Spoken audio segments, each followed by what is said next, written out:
Shalom.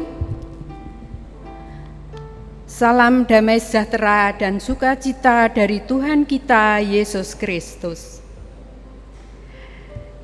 Kembali kita jumpa di Sapaan Jemaat Rabu 26 Mei 2021 melalui YouTube GKJ Salatiga Utara.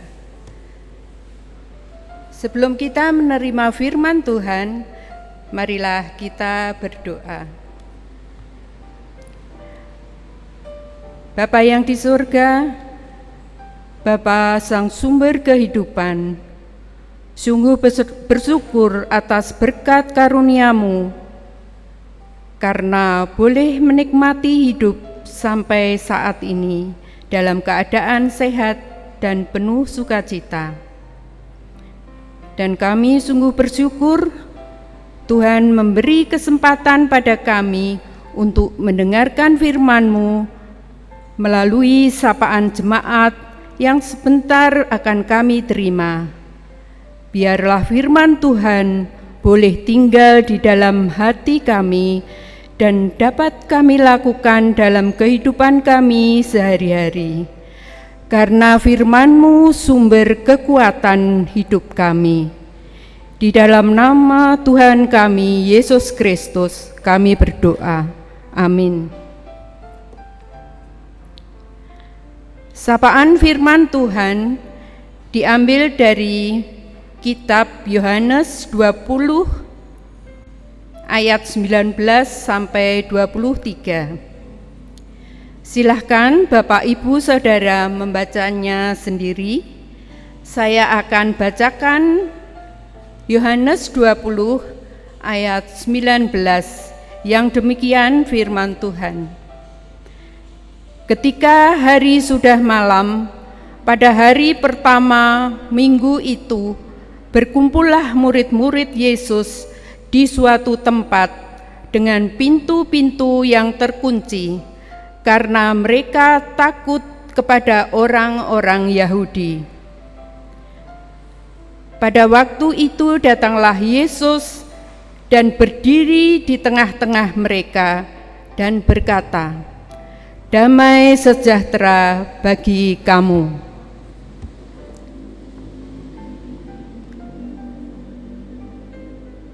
Sapaan kali ini diberi judul Takut Berkali-kali.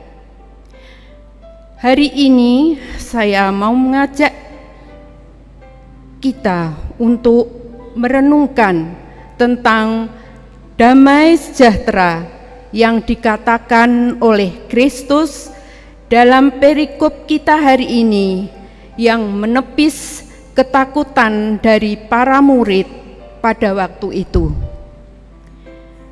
Bapak, Ibu, Saudara, sewaktu tadi kita membaca perikop kita hari ini dari Yohanes 20 ayat 19 sampai 23, Yesus mengucapkan 2 kali, "Damai sejahtera bagimu," yaitu di ayat 19 dan 21. Kenapa harus 2 kali? Bukan karena para murid tidak mendengar ucapan Yesus itu. Mereka mendengar Yesus mengucapkan salam damai sejahtera bagimu. Boleh kita lihat ayat Alkitab paralelnya, yaitu di Lukas 24 ayat yang ke-37. Yang demikian firman-Nya. Mereka terkejut dan takut dan menyangka bahwa mereka melihat hantu. Hantu.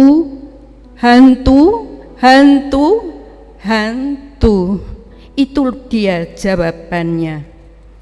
Karena ketika Yesus muncul tiba-tiba di tengah-tengah ruangan yang terkunci, di dalam diri para murid bertambah satu lagi ketakutan. seperti yang disebut dalam Lukas 24 ayat 37.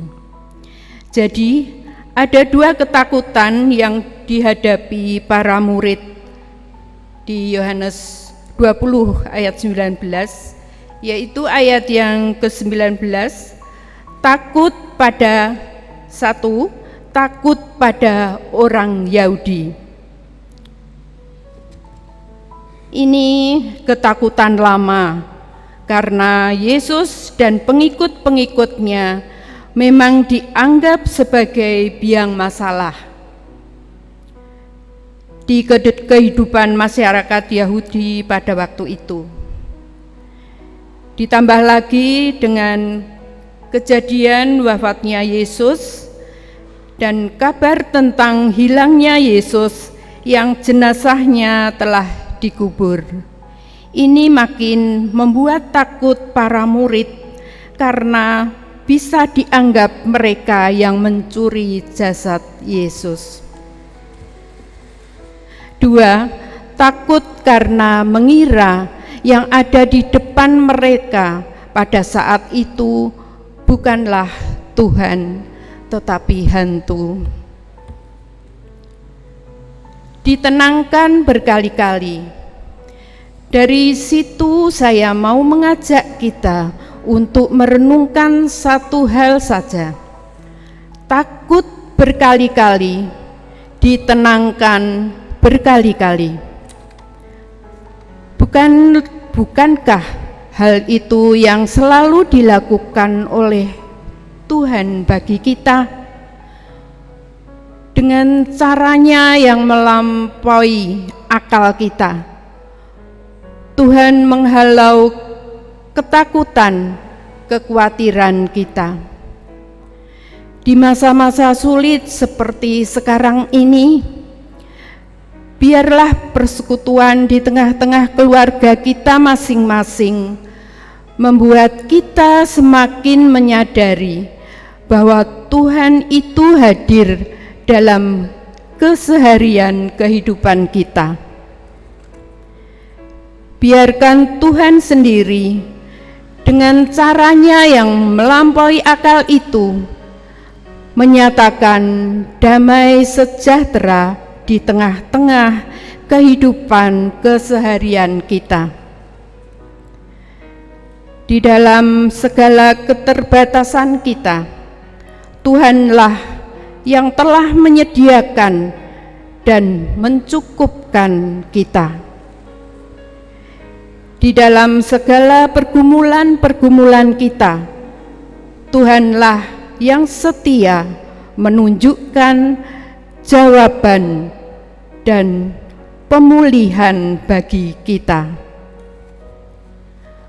Tuhan yang sama yang telah menyertai kehidupan kita sedari dahulu, Dia pula yang akan selalu menjagai dan menyertai dan mencukupkan kehidupan kita di masa-masa sulit seperti ini.